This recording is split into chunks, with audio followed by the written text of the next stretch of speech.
So much to talk about here on this program.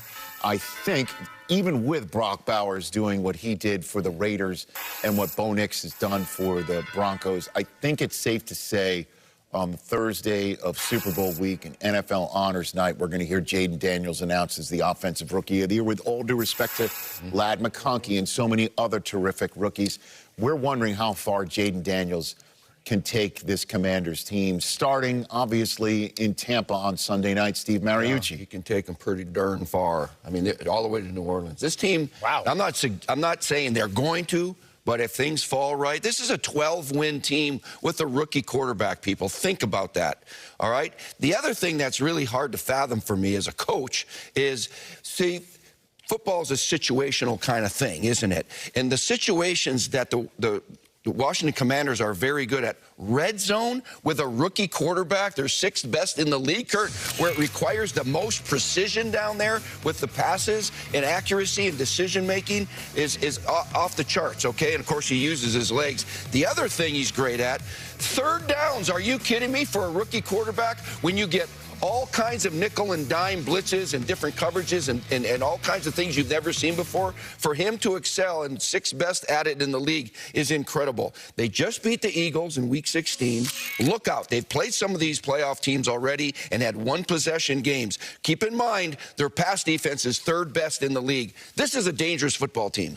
Why are you surprised that he would say he would take him to the Super Bowl? Because if you give Steve Mariucci the can option instead of the will option, how far will Jayden Daniels? Right. You give Mooch the can. Can is different than will. I mean, everybody can do anything. Right? I mean, which is true. Sky's the limit. Which is true. And, you know, I can't fathom them going to the Super Bowl. You're talking about rookie quarterback. You're talking about having to play on the road all the way. But I will agree with Mooch. This kid has been unbelievable, and he's been unbelievable in the biggest moments and the most critical moments in a football game. You know, the money downs, you talk about it in the red zone. He's been phenomenal. We're going to show that a little bit later. I just, you know, look at this team, and my mind just says it's a rookie quarterback. They can beat anybody, but I just can't see them making a deep run in the playoffs. I do believe they've got some holes. If this guy, and Gerald, you talked about it with the Bills, if Josh Allen isn't Superman or the alien, they can be vulnerable. I feel the same way about Washington, is they need their young rookie quarterback to play like he's played all year long. And to me, it's just hard for me to think about that against the best teams in the league week in and week out, that he's going to have a game where it's more average. And do they have enough to carry this team, you know, beyond that? I'm not sure that they do. Yeah, and to your point, Kurt, and to answer your question, Rich, how far can he take them? I'll tell you how far he can take them. He can take them from Tampa International to Raymond James Stadium, and that's where it stops. Are you saying he's driving the bus? Is that what you're saying? I don't know, but that's as far as it's going. Listen, I'll say it again. There is no substitute for experience. Baker Mayfield has played in these moments before. He has 2 playoff wins, one on the road and one at home. All the Bucs' key players have played in more bigger moments than the Commanders' key players. They're at home, the bright lights. There's nothing that you can substitute for that, and I just feel like they have too many holes in this team. As great as he's played, I don't see them getting past. Safe to say both of you guys answered this question with your heart. You answered it like, you're not beating the Bucs. You answered with your heart like, everybody can do anything. Rookie can go all the way to the Super Bowl. I tried to answer with my head. Jayden Daniels could have 7 MVPs, and going down and playing the Bucs, he's going to say, no, you know, I wouldn't say that. I'm just saying that because of the lack of experience. I love it. You turn into Waze all of a sudden right there, right? Yeah. You make a left, and in a mile and a half, you make a right, and that's where your journey ends. Make a left on Dale Mabry. That's it, Dale Mabry, and that's where it ends. Right there. There's a big sign of Levante and Mike right there. And then remember, so you can just go back. But again, and we'll discuss this all the way up to kickoff to Wild Card Sunday tomorrow, obviously, but no rookie quarterbacks ever started the Super Bowl. That said, he made his first career start in Raymond James in Week 1. We can't even use that game, right, as a measuring stick. That was his first career start, and you look at him, what he is now, kind of not like a rookie anymore. No doubt. He's been phenomenal. But so many times, rookies do kind of revert back to the mean when they do have to go into a road game playoff spotlight. Needless to say, he won't forget. Rich, one of the subplots to the Washington Commanders game tomorrow is that offensive coordinator Cliff Kingsbury has emerged as a potential head coach candidate. My understanding is he has received requests to interview from the Chicago Bears and the New Orleans Saints. And obviously the Chicago Bears would be a fascinating one, not only because it would be a reunion if he ended up getting the job with his old quarterback, Caleb Williams, but these same Bears passed him over last year for offensive coordinator, ended up choosing someone else. He went to the Commanders. The rest is history. We'll see if that comes up in the potential interview with the Bears. Meanwhile, Lions offensive coordinator Ben Johnson actually just finished interviewing with the Bears a couple minutes ago, but my understanding is he has emerged as a name to watch for the Las Vegas Raiders. He has actually interviewed with them, and the presence of Tom Brady has loomed incredibly large. Brady actually spent about an hour with his agent just talking things over, essentially recruiting Ben Johnson, giving him an idea of what Las Vegas would be like. My understanding is the organization is enamored with... Steve, take it away. Well, Rich, clearly the Steelers didn't play well on both sides of the ball during their season-ending 4-game losing streak. But defensively, they were nowhere near where they played to the midpoint of the season. So I spoke to inside linebacker Patrick Queen, who said the main issue were constant breakdowns in communication. The front end didn't know what the back end was doing, and vice versa. So he said it was such a point of emphasis and preparation this week, they actually had post-practice and post-walkthrough sessions where they went through all of their checks and communications to make sure everybody was on the same page. So I asked him exactly, what do you mean by communications on the field? And he said, if we have a certain formation, we have to make the checks. The guys running games up front have to know what to do. We said the most important thing today, playing this familiar opponent, we have to stay calm, but play with a sense of urgency. Rich? Steve, thanks very much. So, Big Play Experts, presented by Intuit TurboTax. Our Big Play expert is here. These guys know about big plays as well. T.J. Watt, in 6 career games against number 8, has 8.5 sacks. Yeah, that's incredible. Does he wreck the night for Lamar tonight? They can't allow him to. And let me show you why they have to keep eyes on him, because T.J. Watt is just so dynamic. I'll show you what I'm talking about. This right tackle is supposed to do a hinge block. He's supposed to step, eyes on the 3 technique, but he's supposed to block T.J., but he's so fast off the ball, he can't even get to him. TFL. This is what he does. This is nothing but pure get off.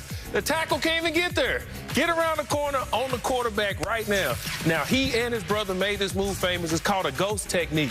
You flash, take it away, dip and rip, and the great ones do this. This is what he does the best, take the ball away. They cannot allow him to wreck this game today, so they got to keep 2 and 3 eyes on him. So I'm going to say no if they want to get to the next round with the Ravens. Okay, that is the thought of our Big Play expert right here. Now then, where J.J. Watt, the aforementioned Watt for you, used to play, that's how Wild Card Weekend kicks off against another Harbaugh. Omar Ruiz, take it away. Hey, Rich, a matchup between 2 quarterbacks who splashed on the scene as rookies and are now making their second postseason appearance. C.J. Stroud said this week he knows they didn't play up to their standard this year, but the playoffs are a fresh start. And he said he appreciates being the underdog here because he says he's been an underdog most of his life. As for Justin Herbert, he's coming off a season in which he joined the likes of Aaron Rodgers and Tom Brady, quarterbacks in NFL history to throw for 3 or fewer interceptions on more than 400 passes. His coach, Jim Harbaugh, tried to explain that this week by saying that at the top of Herbert's drop, defenders can't get a jump on the pass because they don't know which throw is coming. And then when it's out of his hands, it has so much zip on the ball, it zooms by defenders. That's some pretty normal analysis from a coach who is anything but ordinary. Damn it! Balls are coming out good. I suck today. Let's go. We're jumping out of a plane and hope the parachute opens. Like Moses, I'm gonna die leaning on my staff. And their heart pumps warm blood from the arteries to the veins to the tributaries to the capillaries, throughout the... So pleased to have you along. This should be a good one. We're set, and off we go here on EA Sports. On the return, here comes Cordero Patterson. And they'll bring him down just shy of the 30-yard line.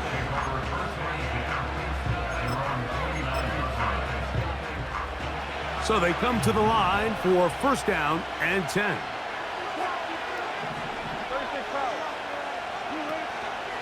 Now a first carry for the Alabama product, Najee Harris. And he's going to be brought down up past the 45.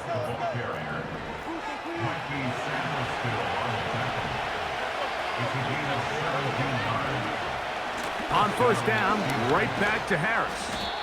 And he'll get forward for a couple. It's second down.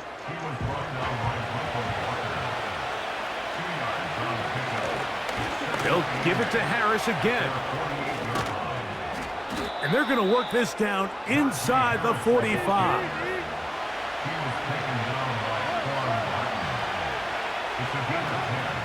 Another run here with Harris.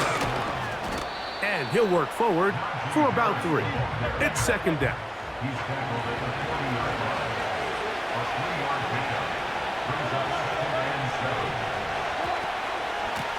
They're going to run out of the gun, and here's Harris. He'll pop this ahead for about 4, but it will set up third down.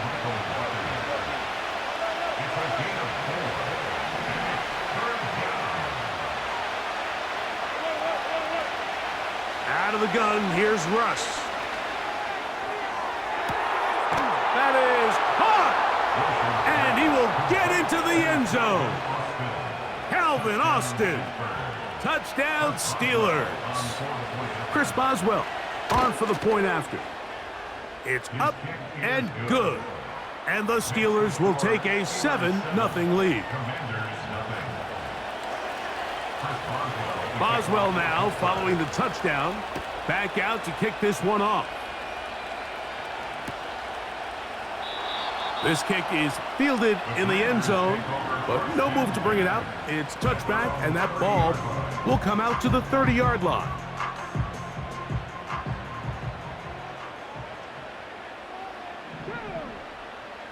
Right to the air goes Daniels. They try to set up the screen, but this one doomed from the start. It's incomplete. They'll try again here, second and 10.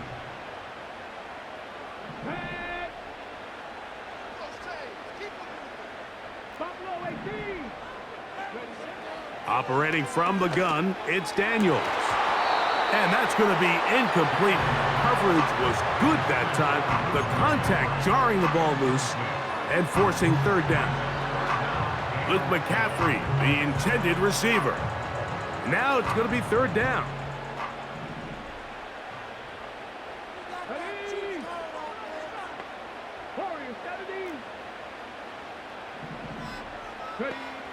From the shotgun on third down, Daniels. 15-yard pickup there. First down, Washington. And this is what you can do when you have one of the best receivers in the game. You understand that even if the coverage is not perfect for the play call, sometimes it's just as simple as my guy is better than your guy, and we're going to just keep giving him a chance. Off he goes.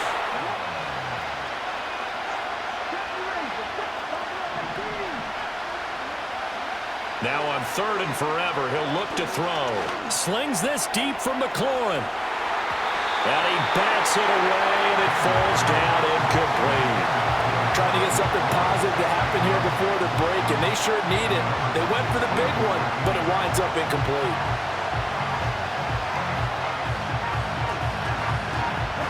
And likely time for one final play here in the half, so they will go for it on fourth down.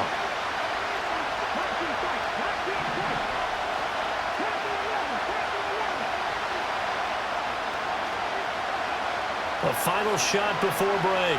Daniels slings this deep from McLaurin. And got his man complete. He's to the 15. And he's in for the touchdown. Because it is so simple. It's something that these two have done and thrown together for years and years. Maybe not to each other, but since Pop Warner. They've been running the go route. Just run right by him, and if you're even, you're leaving, and I'm going to drop it right over the top.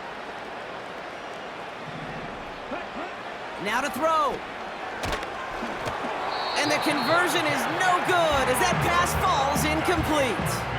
Couldn't be a little armchair quarterback after that call. Looked like the defense knew exactly what was coming. Well, time making this all but impossible, but they're going to try for the onside kick here anyway. And this is going to be covered up by the Commanders. That should just about lock up the win.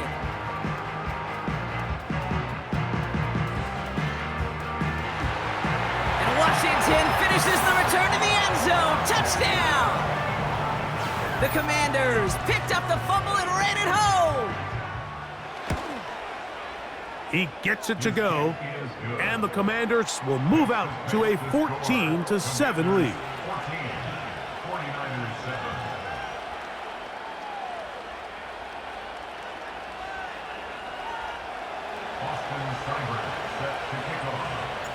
Seibert now following the touchdown. He's out to kick it away.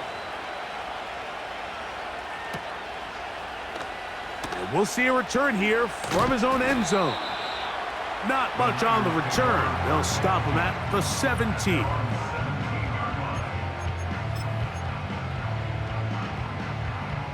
Boy, some bulk in the formation on that right side here for 1st and 10. A play fake. Now it's he fumbled the football. And the defense has it. And there it is. The defense comes up with the big... Robinson will score. Touchdown, Commanders. So how about that for an answer? They get the touchdown there, and it's back to a one-score game here in the 4th. And that's what these guys have done all game long, because they've scratched and slashed their way to stay in this game. And by now, we should all realize they're not going away. Now the pressure again swings to their defense, because they're going to need to find some way to get the ball back. All right, now a big two-point conversion attempt still to come.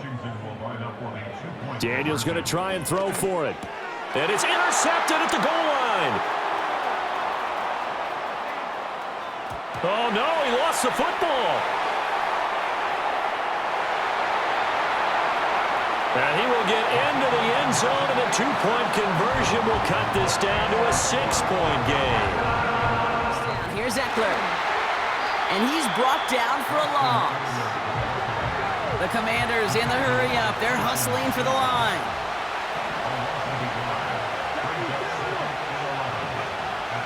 To throw. That's complete. Here's Brown. And they bring him down. Looks like he got it to the 27.